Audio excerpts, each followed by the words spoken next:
name is Tony Norman. I'm a columnist at the Pittsburgh Post-Gazette. As the president of the National Society of Newspaper Columnists, it is my honor to present George Will, one of the finest and most impactful columnists our profession has produced.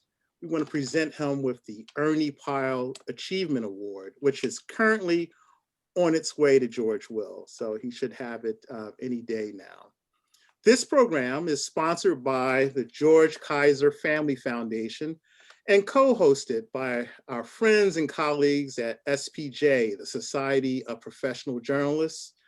And every year, the NSNC presents the Ernie Pyle Lifetime Achievement Award to a columnist who exemplifies the qualities that made Ernie Pyle one of the patron saints of our profession.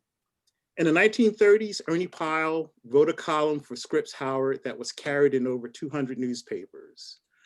He won renown as a war correspondent in the European and Pacific theaters during World War II.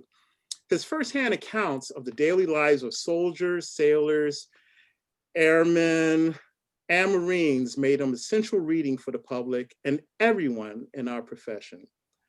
Ernie Pyle was awarded the Pulitzer Prize in 1944. He was killed during an attack on a Pacific island a year later. Fortunately, George Will is still very much with us and remains as vital and necessary a read today as he was in the early to mid 70s when he served as an editor for the National Review. In 1974, Mr. Will began his syndicated biweekly column for the Washington Post Writers Group. Today, his column reaches 450 newspapers, which may make him second only to Peanuts in daily circulation, but I have to check that out. In 1977, George Will won a Pulitzer Prize for distinguished commentary. He established himself as both the most erudite and accessible of conservative columnists, while cementing his bona fides as the most perceptive observer of baseball whose byline didn't regularly appear on the sports page.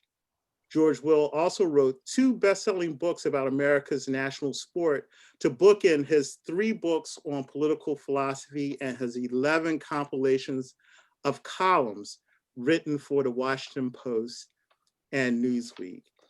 These days, George Will is such a regular on MSNBC that folks forget that he was a regular contributor to Fox News from 2013 to 2017. And before that, he was part of the original crew that made ABC's This Week with David Brinkley a Sunday morning hit, and This Week with George Stephanopoulos must-watch TV. Now he shows up on Meet the Press, Today, Morning Joe, and the 11th Hour on MSNBC, where he manages to be the sensible conservative everyone adores for his never-Trumper truth-telling. His no-nonsense, yet civilized takes on the debasement of our politics is now a favorite of liberals, which must cause even Mr. Will's head to spin at times. For the volume and sheer beauty of his writing over the decades, the National Society of Newspaper Columnists and our partners are proud to present George Will with the 2020 Ernie Pyle Achievement Award. Thank you for being a friend to our organization, Mr. Will, and a friend to everyone who values intelligent and well-written commentary. Sometimes we have to dip into a dictionary to look up some of the terms you use, but there's no doubting the often fierce resonance of sentences that have verged on the poetic more than once. Thank you for your contribution to our ink-stained tribe. We and the American public owe you a debt of gratitude for 5 decades of engaging and sometimes infuriating columnizing we can scarcely repay. Thank you. Well, thank you. And it is I who should be thanking you and all the members of your organization, because this is a great privilege and an honor to talk to people who are in our craft. I call it a craft. It's not an art. It's a humble, honest craft. But then the title of my best-selling book, the one that sold more than the other 14 combined, is Men at Work, The Craft of Baseball. Mm, It's an honorable result of long practice and repetition, and that's what we all do. It's particularly gratifying to me because I'm a Midwestern chauvinist. I grew up in Champaign, Illinois, which, by the way, is 68 miles from Dana, Indiana. mm, This is where Ernie Pyle was from. all right. We come from the same part. What makes Ernie Pyle particularly worth remembering today, with the advent of the social media and the cable television and all the rest, is that he was a man of print, which is to say he was a man for readers. Mm, And some of us still believe, and always will believe, that reading is a different kind of skill. It's still the essential American and world communication. Take Facebook and YouTube and all the rest. The fact is that I think the written word still remains the basic transmitter of American ideas and world ideas. And we ought to remember to honor him. He is in a way the bridge between electronic and pre-electronic communication. He was a man of print. I suppose most Americans remember two people from the Second World War. Ernie Pyle was one and Edward R. Murrow was the other. right. So that was the transition in a way from print to broadcast journalism. But when he died in Okinawa in 1944, in 1945, at the age of 44, Right. I think we ought to pause a little bit and remember that we must not let the idea of the primacy of print in journalism did not die with him, and he wouldn't have wanted that. I think what I might do is talk to your members a little bit about my path to a career in journalism. I grew up, as I said, in Champaign, Illinois. My father taught there at the University of Illinois, and I was a paper boy for the Champaign-Urbana Courier. Every afternoon, they'd throw about 50 papers on my front lawn, and I would fold them on the dining room table, put them in a big canvas bag over my maroon Schwinn bicycle, and pedal around the neighborhood, throwing them like that up on the porches. That's my introduction to newspapering.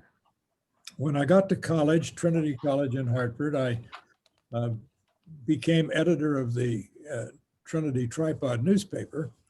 But the most important thing that happened to me at Trinity was one day I went down to New York City on the New Haven and Hartford Railroad, plunked down a nickel in Grand Central Station to buy a New York Post, which is what it cost then, opened it up and read a column by someone named Murray Kempton, All right. who to this day is my favorite columnist. Wow. A man of such extraordinary style and almost idiosyncratic syntax. He made no concessions. Readers had to care, but they cared enough to read him. And when I got ready to leave Trinity, my father said, I was going to Oxford for 2 years. And he said, you have to decide, what do you want to be? You can be one of three things. You can be a professor, the way I was, said my father, professor of political philosophy, or you can be a political staffer like Ted Sorensen has been to Ted Kennedy, or you can be a columnist like Murray Kempton. Mm. In one 3-year period of my life, I was all three things. So I sort of boxed the compass on that. I went to Oxford for 2 years, and when I got ready to leave Oxford, I decided I either wanted to be a lawyer or a professor. I got admitted to a distinguished law school, got admitted to Princeton in political philosophy. And I chose Princeton, I'm sure, because it was midway between two National League cities. The Mets or the Phillies.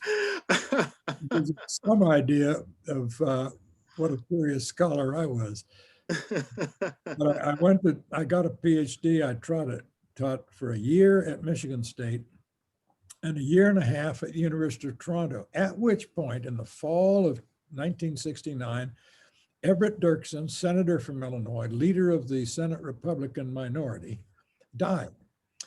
Shifted the Republican leadership, and one of the people elevated said, I want to hire a Republican academic to write for me. There were no Republican except me, and I was in Canada at Toronto. Through serendipity, he found out about me. I went to Washington, and like everyone who goes to Washington, I never left. Mm. And at the end of my 3-year stint, I thought, well, I'd like to stay here, and I like to write. So I called Bill Buckley at National Review, for whom I'd written 3 or 4 or 5 pieces. And I said, Mr. Buckley, you need a what you've never had, which is a Washington editor of National Review. And Bill essentially said, you're right, I do, and you're it. Mm. Bill liked to collect young people he thought had promise. Joan Didion, Gary Wills, David Brooks, me, lots of people. And so I was there for 3 years, at which point I was asked to do the back page of Newsweek, at which point I was also doing the Washington Post 3 times a week. So Kay Graham said, go down to 2 times a week in the Post and the newspapers and do one every other week in Newsweek. And that's what I did for 33 years. Wow. It's been absolutely wonderful. The thing to me that, if I could talk about our mutual profession here about writing columns, is this: it's important to understand that there's nothing in the world more optional for Americans than reading a columnist. Right. Don't have to do it.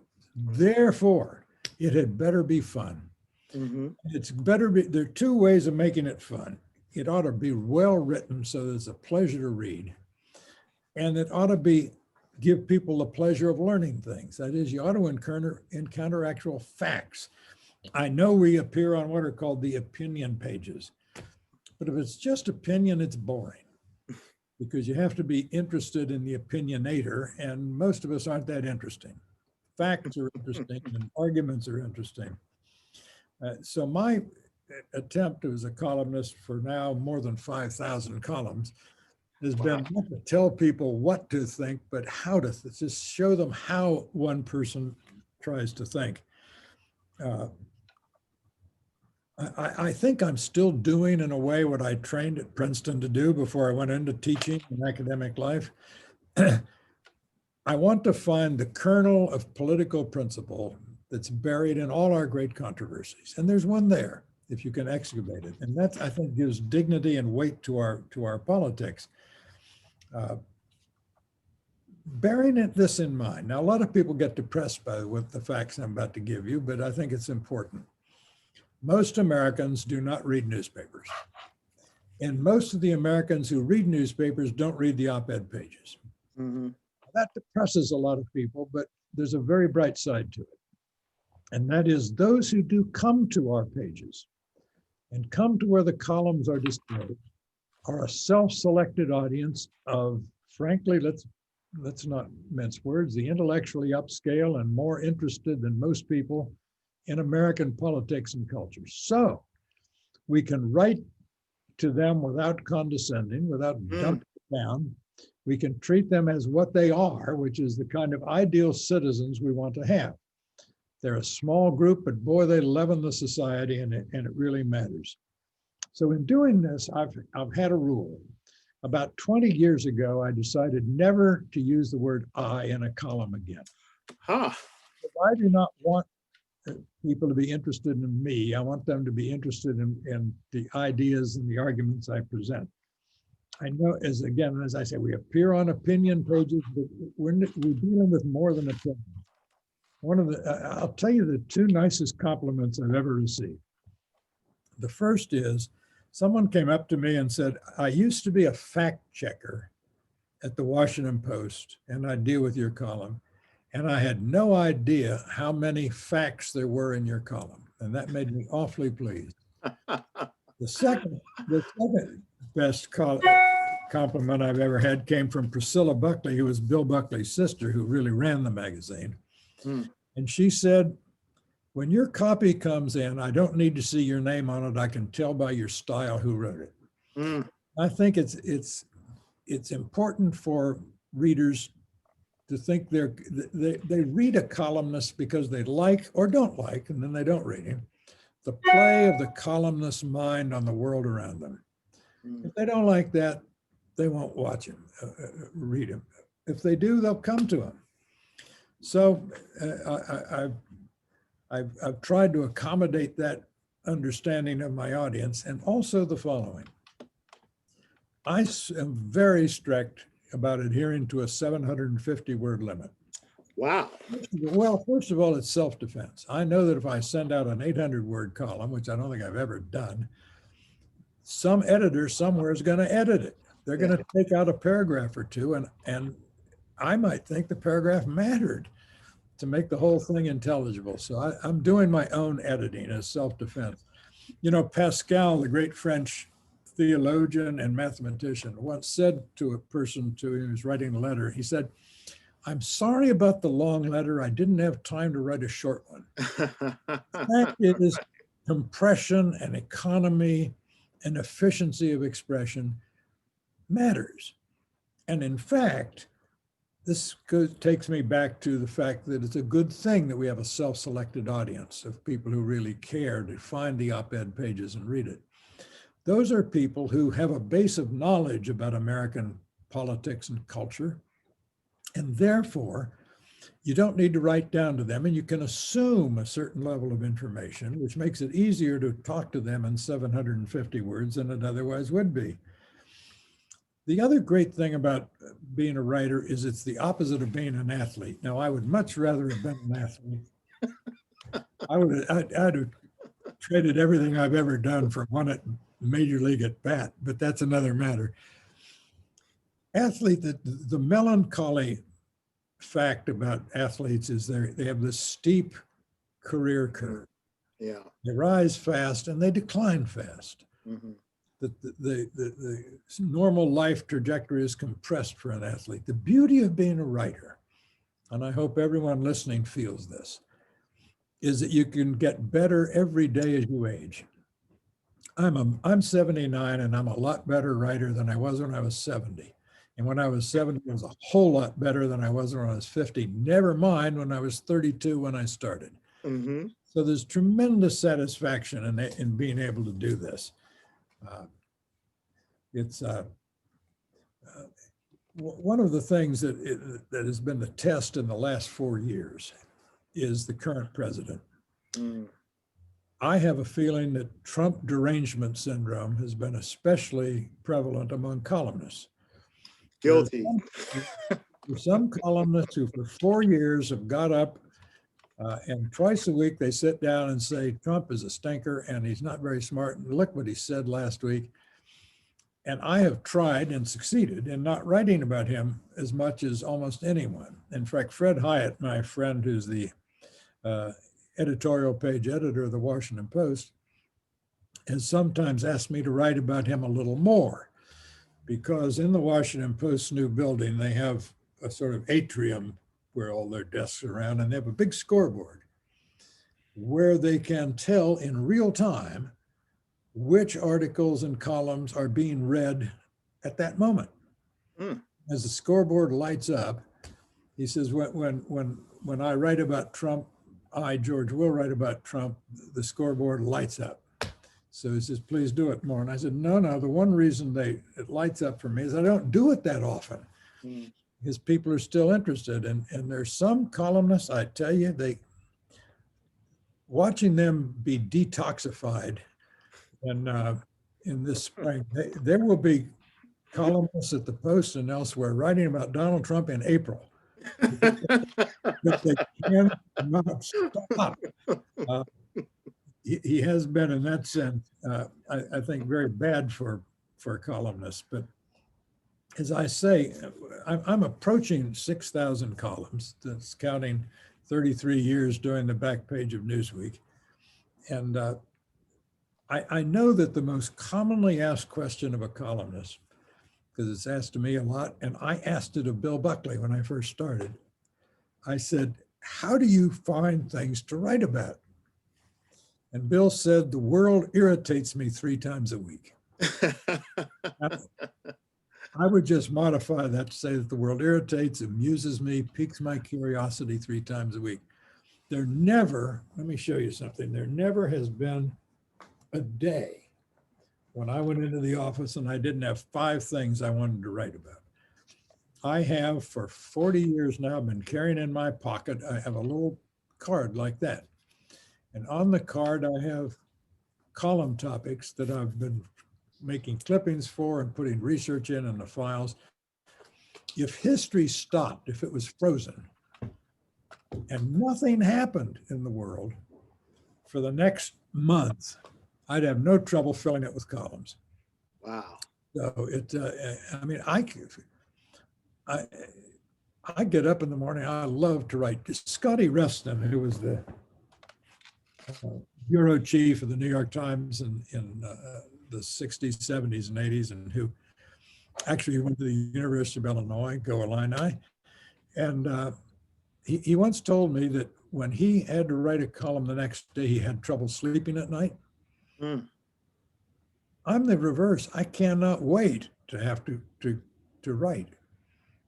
I would rather write than do anything else in the world. It's a physical, tactile pleasure putting paragraphs together, which is why it's an inestimable privilege of me to talk to fellow craftsmen in this embattled, but I think quite durable profession of writing columns for the American people. There is no privilege quite like participating in the American argument. I say argument, some people say the conversation. No, let's be serious. Americans argue. If you don't like argument, you pick the wrong country. Because we are serious arguers.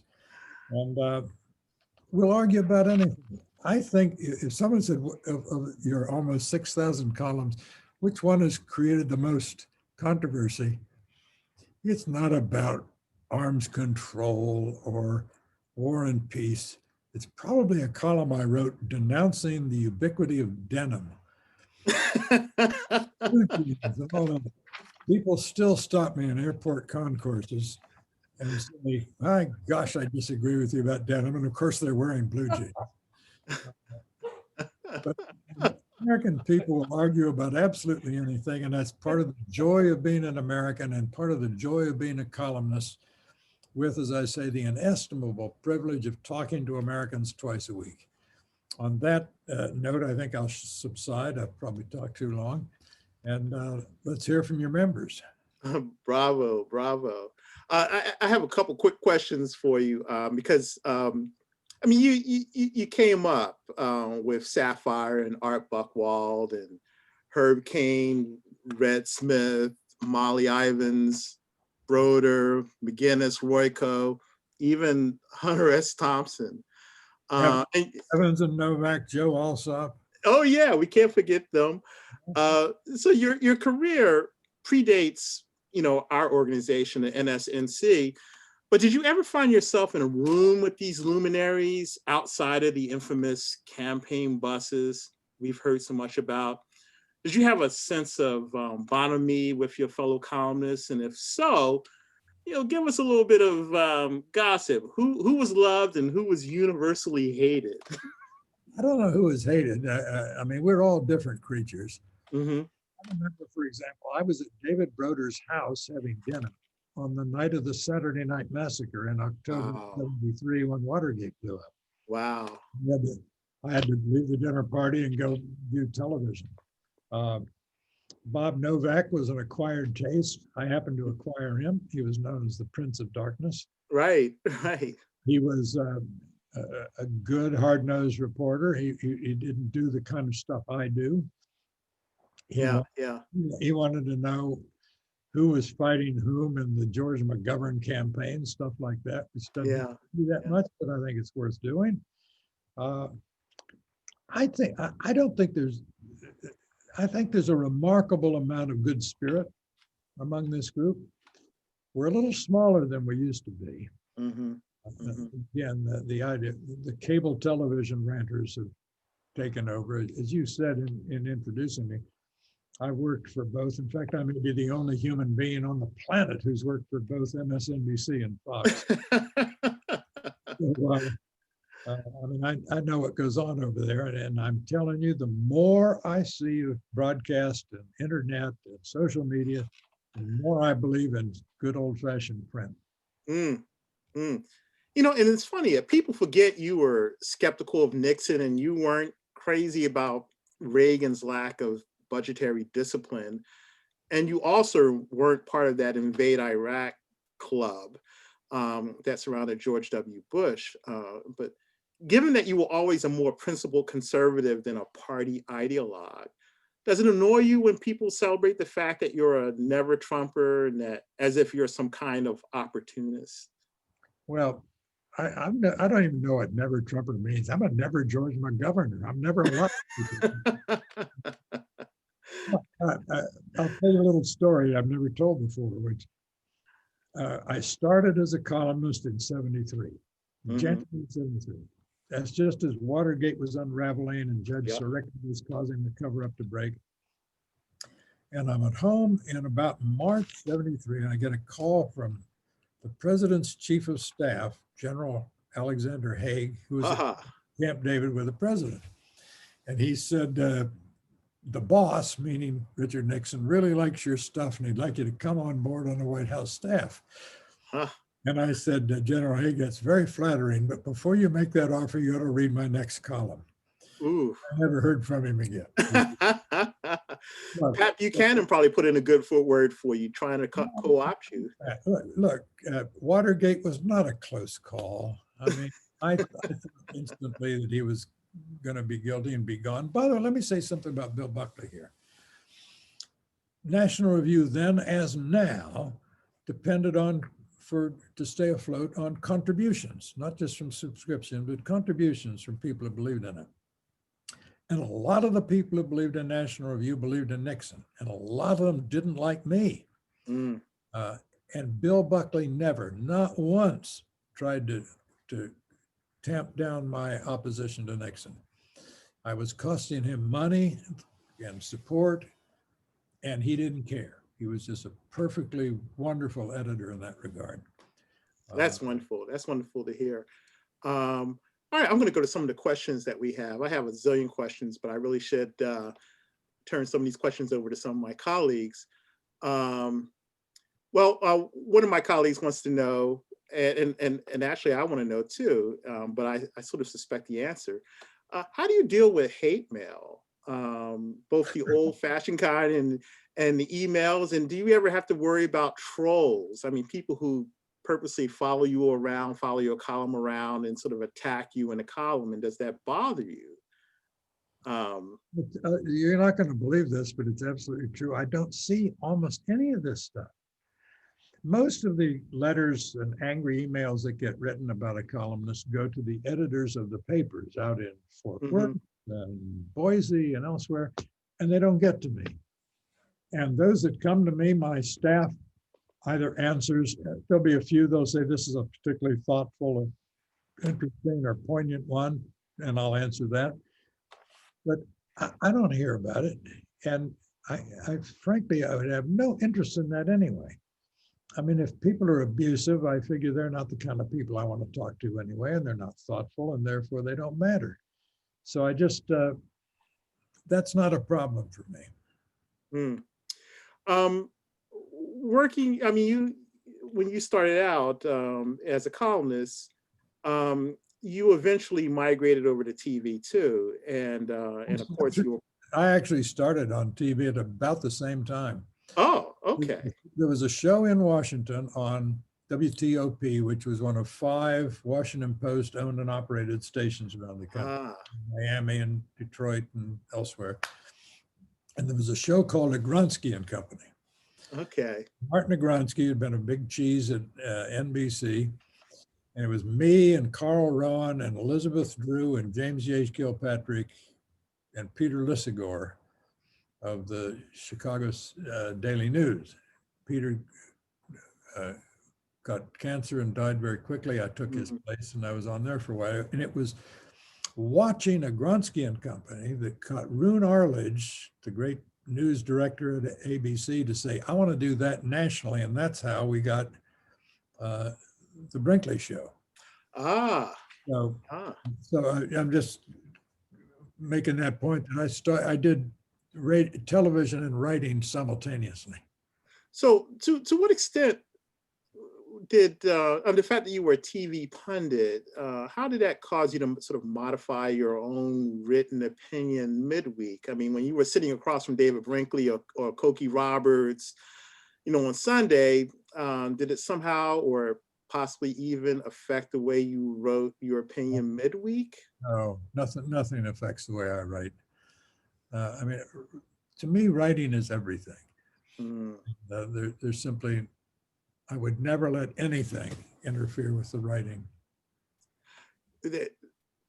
So, as a writer, did you ever find that you were being pigeonholed as, and this is going to sound weird, as you have to be erudite. You are not allowed to be anything less than erudite. You have to express yourself in a way that is levels above the average columnist. Did you feel that you had to sort of occupy a space that was uniquely George Will? No, I don't think so. I mean, again, I think I understood early on that we who write columns, and I mean everyone watching us tonight, Mm-hmm. benefits from the fact that we're right. Let's be blunt. We're writing for a self-selected, intellectually upscale, unusually interested and informed, small, but by a multiplier effect, particularly important group of Americans. And the fact that it's small is a cause for rejoicing, because it's small. No, it's small for a good reason. Yeah. It's small because most people don't care like this. But the world is run by intense, informed minorities. Let's talk to them. Mm-hmm. Mm-hmm. So let's talk about your love of baseball. Are there other American sports that capture your imagination as much as baseball does? Do you think American sports can sustain the weight of metaphor that we impose on it? First of all, my children don't interest me as much as baseball interests me. On that, we'll keep that between us, George. You talk about metaphor. The title of the best selling of all my books and of my 3 baseball books is Men at Work. Mm. I wrote it because I was sick of this boys of summer nonsense. These are tough, difficult, dangerous men playing at an unbelievably high level of the most exacting meritocracy you can imagine. 162 games a year. At the end of the year, you are your record. You can't say, I'm really better than this. No, you're not. You're exactly what the numbers say you are. So I really wrote my book as a cry of rage against the sentimentalizing of baseball. Uh-huh. Baseball's too good to sentimentalize. Honest to God work doesn't need a patina of sentimentality on it.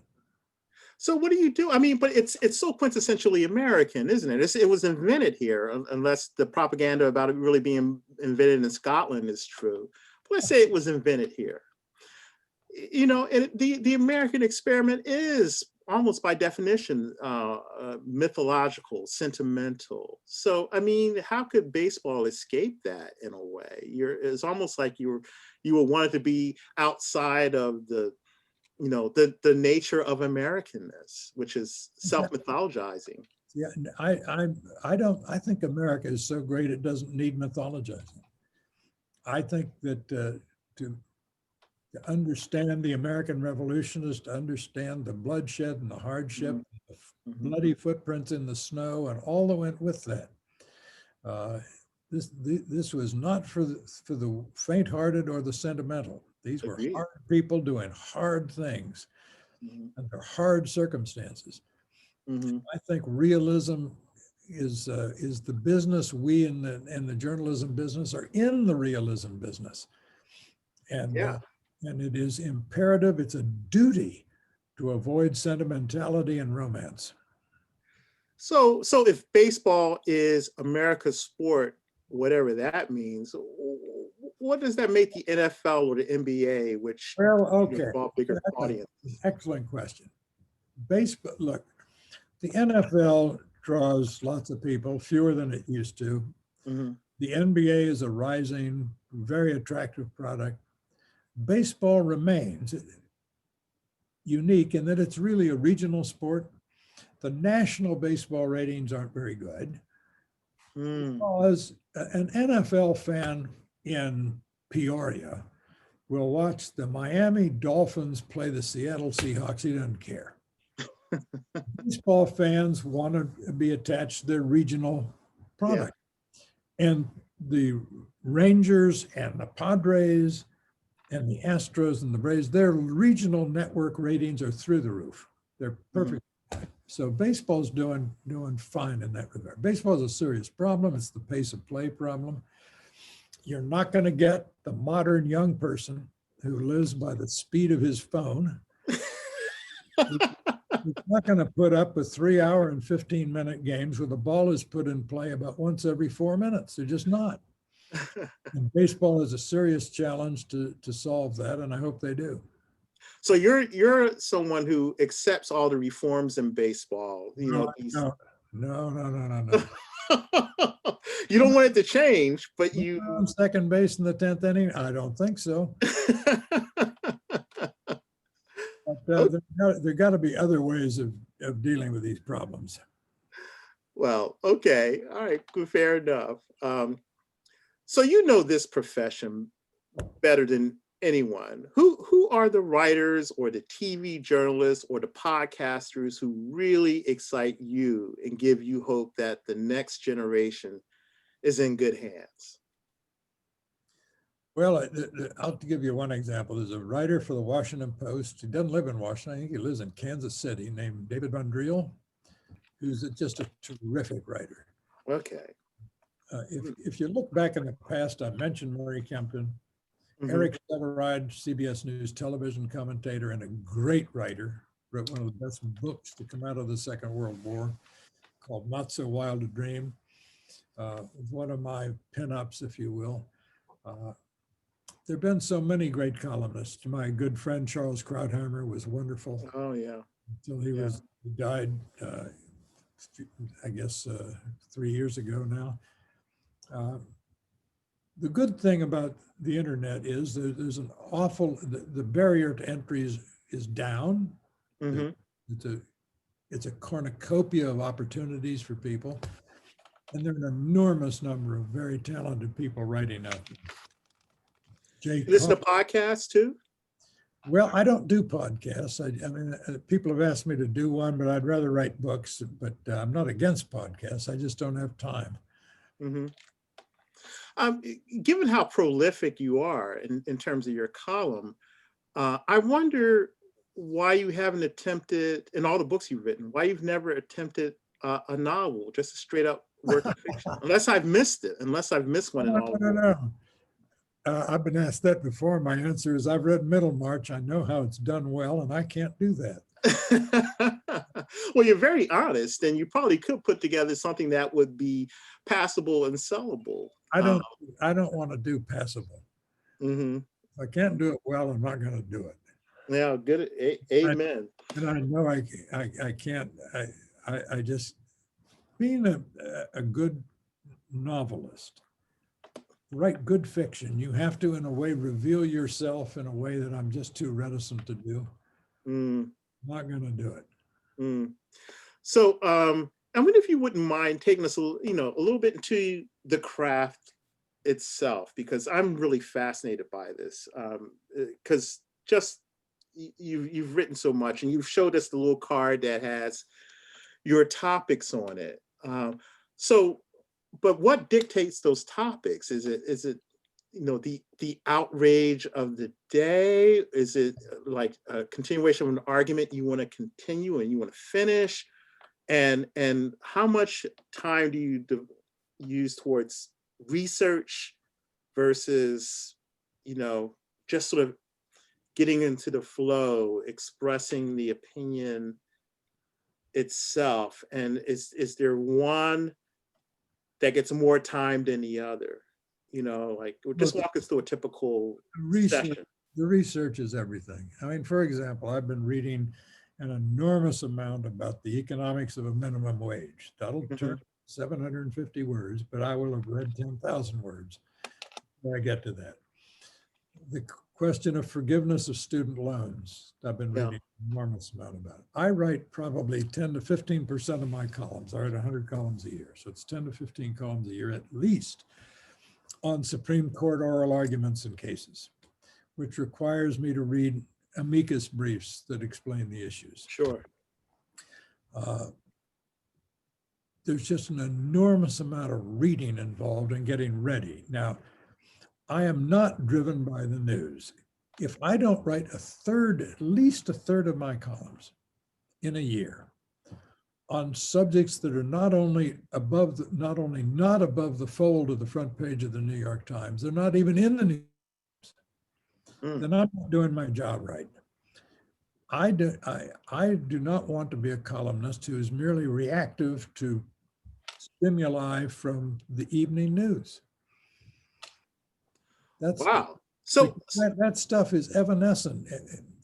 Just take the front page of the Pittsburgh Post-Gazette tomorrow and then look at it a week from now.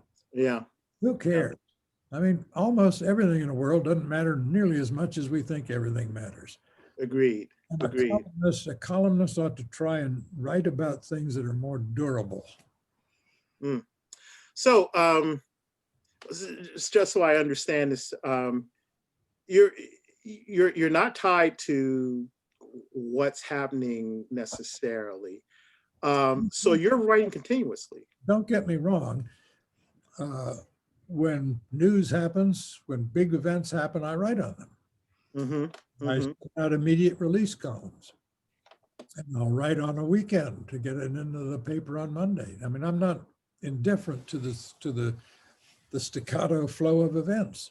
Yeah. I'm just saying that in the normal functioning of a columnist, he should not be tethered to what is going to be exhausted. And, you know, we have this saturation journalism, cable television, mainstream network television, newspapers. We can wring the juice out of a story in 8 hours. Yeah. And you get in the paper 2 days later and it looks awfully dated. Yeah, I get that. I'm going to go to some questions here that have lots of questions here. So here's one that's really interesting. How do you compare the corruption of the Nixon years to the current madness, the current situation? Well, this is much worse. The corruption of the Nixon years was done surreptitiously. That is, they were surreptitious felonies, which once exposed were punished and transcended, and we moved on. Yeah. What has been happening for the last 4 years is the constant corruption of our civic atmosphere. You cannot unring a bell and you cannot unsay the things that have become now commonplace to be said from the highest office in the land. The constant lies, the childhood, grade school, playground name calling has a steady erosion of all the standards of discourse. That will be much harder to correct than it was to correct for the problems of Watergate, which, as I say, were exposed, punished, and we went on. Yeah. It's going to take a long time to restore the sense that some things are simply not acceptable. Right, right. Here's another question. You said you avoid writing too often about Trump.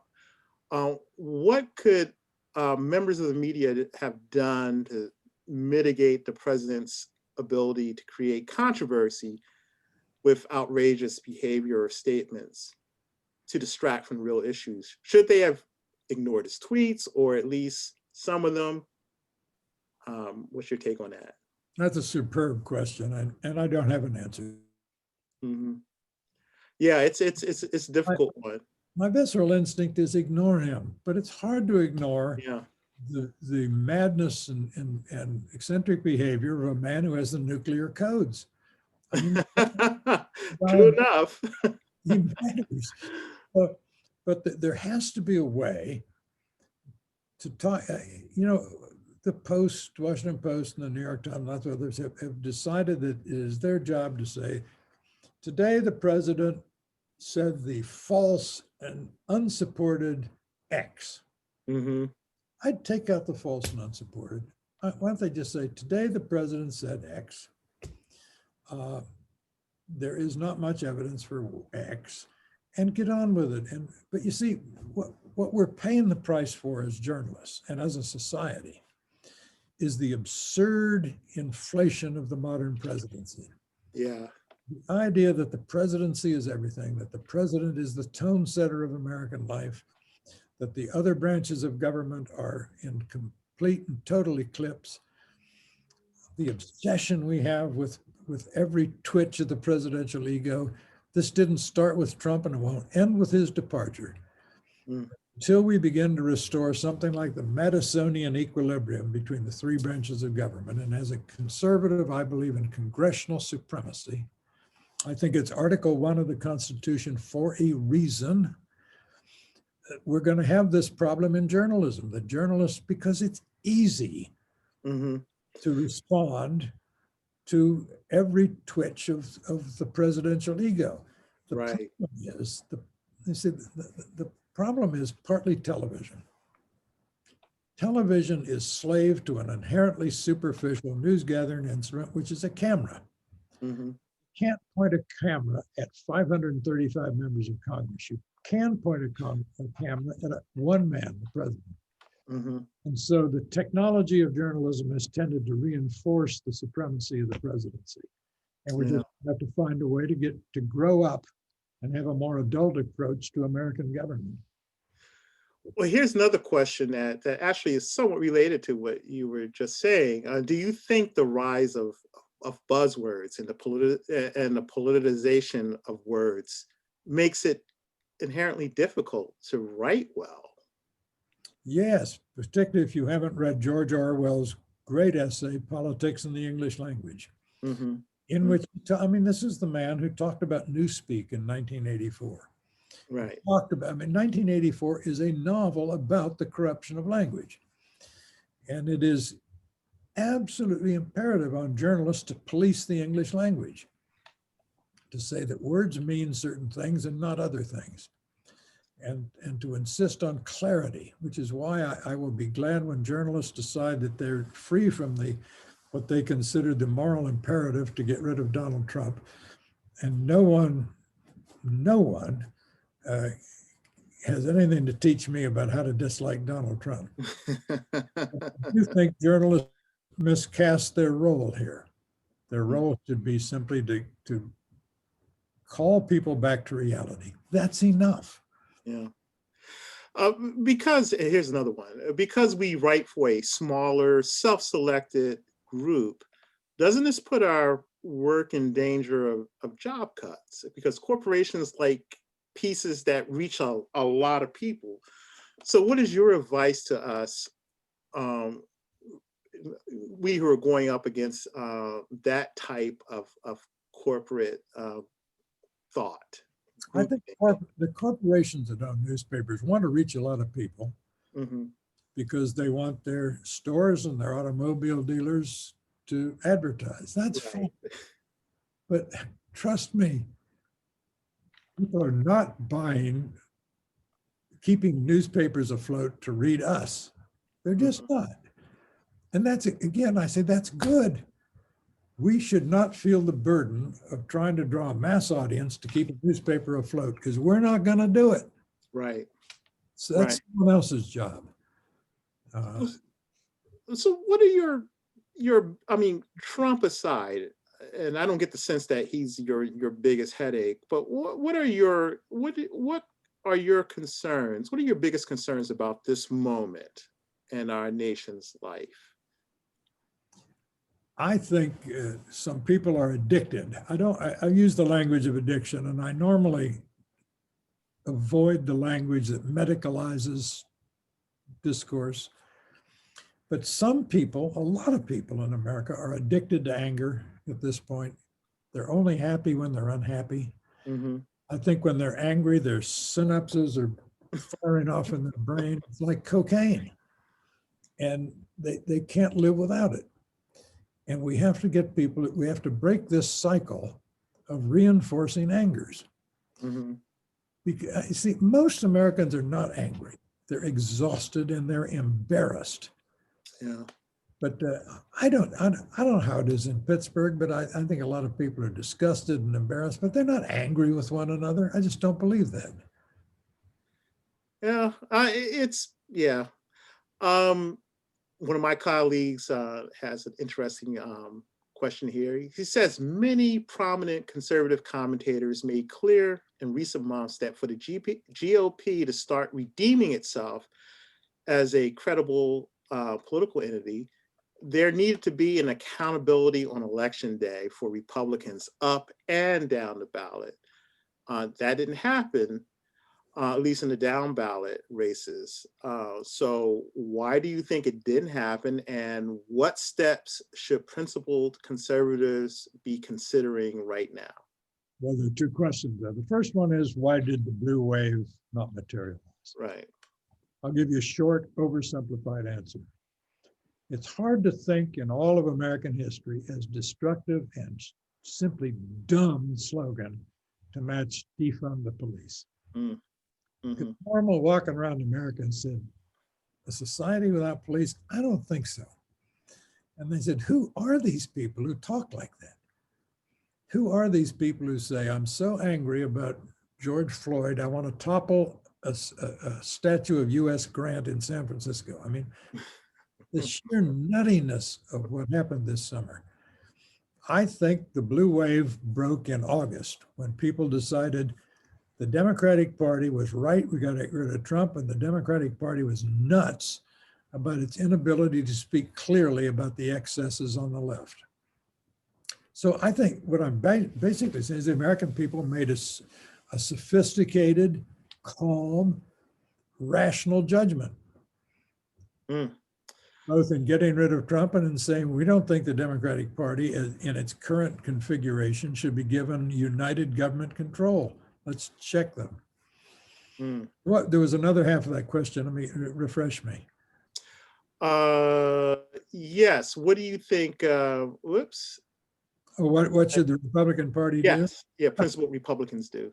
Well, I think that the Republican future has become much worse since the election because the president's behavior has been so delusional. Right. And because the opportunism of the Republicans saying we still dare not offend the king, Mad King George though he is, because we need the Trump voters in Georgia for the 2 Senate seats that will control the balance in the Senate. So I think the Republican Party has looked even more disgraceful than usual, even more invertebrate, to put it politely. So they have to decide if Mr. Trump, look what's happening in the last week. Since the election, Mr. Trump has raised $170 million. It's incredible. Yeah. Ostensibly to fight these lunatic lawsuits he's filed, all of which have been thrown out of court by laughing judges. And that $170 million is clearly going to be used to keep him prominent. And if the prominence of Trump continues to make Republicans subservient to him, then the Republican Party at last will be in danger of going the way of the Whigs. The Republican Party rose in the 1850s because the Whigs disappeared. Right. It's perfectly possible for the current crop of Republicans to destroy their own party. Right. Right. I'm going to see if I can squeeze this question in a few minutes we have left. You have a 5-minute warning. I'm just going to give you that right now. Okay. One of our colleagues wants to know if you could be Rob Manfred for a day, what's one change you would make in Major League Baseball that you think would have a lasting positive impact on the game? I'd enlarge the strike zone so that, I mean, this is a complicated matter. Baseball right now is being overwhelmed by velocity. There's so many pitchers who are 6'5" and throw 95. Mm-hmm. Guys have said we're never going to get 3 singles in a row off. Oh, you said velocity. I thought you said philosophy. No. Velocity. Not gonna get 3 singles in a row off Justin Verlander. Therefore, we're either going to, now got the baseball of the 3 true outcomes: strikeout, walk, home run. Uh-huh. And scoring. Look, the most important game of the season was the last game of the World Series. Mm-hmm. Dodgers beat the Rays. 54 outs. 27 of the outs were strikeouts. That's boring. People walk back to the dugout, or walk to first base, or trot around with a home run. Baseball has these staggeringly wonderful athletes. Chapman at third base of the A's, Arenado at third base of the Rockies, Baez at shortstop of the Cubs. Fabulous athletes, but they stand there because the ball's never put in. I would raise the strike, enlarge the strike zone so that guys would come up there trying to put the ball in play. I want to make the world safe for Rod Carew and Tony Gwynn. All right. Spray the ball around. Okay, fair enough. It's the first thing I do. I got a lot of others, but suffice it to say that. Well, that's cool. Man, a bunch of questions are all of a sudden popping in, but we don't have time for all of them. I guess one other person who really wants to see you write a novel really wants you to just say briefly, talk about why you're hesitant to do that. I mean, because you're probably quite interesting, and you probably would have some interesting insights. And look, it's like asking Michelangelo to design an automobile. I mean, I'm not saying I'm Michelangelo. I'm just saying people have some skills and not others. Well, our members I've really got a very narrow gauge capability, and I don't want to make a fool of myself trying to do other things. I love baseball, and I was a seriously bad baseball player. Yeah. And who knows? I mean, I doubt if you believe in reincarnation, but you might come back one day as a pretty good baseball player, given your love of the game and any sort of karmic resonance you would have built up in this life. Talking about it in such a good way. How many games do you think you've been to in your life? Oh my! Or listened to and been to? Oh, many thousands. I mean, I'm a season ticket holder to the Nationals. I've been a season ticket holder at the Orioles before the Nationals got here. Just attending thousands, watching, listening to. Oh Lord! Are you able to write while listening to a game? I mean, can you? I can't write and listen to a game. I'll quit writing. All right. I remember I was watching a game in my office. I was writing a column. It was a day game in St. Louis. I had the major league package. And I watched this young guy play bat. And Tony La Russa is a good friend of mine. He was one of the subjects of my book, Men at Work. And right in the middle of this, after the game, I picked up my phone. And I called Tony in the clubhouse in St. Louis. I said, "Who is this kid named Pujols?" And he said, "Oh, you're going to hear a lot from Albert Pujols." Indeed, we have. Best player of the century so far. Wow. So this point of that story is I was writing a column while watching Pujols. Oh, wow. Yeah, I mean, one of the perks that must come with being George Will is that you do get to pick up the phone and call pretty much anyone you want. And do the players know you? I mean, they're not political readers. They're not interested in politics. They say, George Will's on the phone to talk to you. Do they pick it up? No, Tony used to, when I was writing Men at Work in 88 and 89, I'd go to spring training and Tony would bring me into the Oakland A's clubhouse and I'd say, "Talk to these guys." Uh-huh. There's Ricky Henderson and Canseco and Mark McGuire and Henderson, Wow. another Henderson, and Dave Stewart and Eckersley and all these guys. And they're looking at me and they said, "Who is this weird?" So, I mean, you were with your heroes and they didn't know. I mean, was there like some, That's mean, one of the things I like about them is they don't care about this stuff. mhm, They do what mhm. they do, and they Are- really well. And they're apolitical too, for the most part. Players are apolitical. Yeah, some of them, they're making a lot of money, so they care about marginal tax rates. Well, it's 9 o'clock. I don't mean to cut you off, but I know that 9 o'clock, our time is up. And there is one last baseball question from our longtime member, Bill Timaeus, who asked George, what columnist is most like Emil Verbin? And I don't know who that is, so you have to explain that. And that he or she best represents mediocrity under pressure. Yeah, there's a group that was founded called the Emil Verbin Society, and it was for Cub fans in Washington. And Emil Verbin was a not very good, not very bad, just run-of-the-mill baseball player for the Cubs. So they named him because the Cubs were not very good or not very bad. And someone said, why Emil Verbin? And I said, well, you know, mediocrity deserves its to be honored. And we had a pretty good member named Ronald Reagan, was a member of the Emil Verbin Society, because he'd been, of course, a Cubs broadcaster at one point.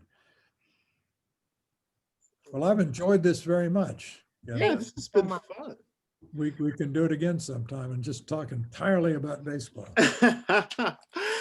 Well, I want to thank George Will for sitting down with us and you know, talking about the art and craft of columnizing, as well as giving us insight into baseball and politics and all these things. We want to thank the Kaiser Foundation and SPJ for partnering with us in order to get Mr. Will to spend some time with us. This has been outstanding. The only downside is that we can't do it in person. We would love to have met you and hung out with you in person, but that damn pandemic.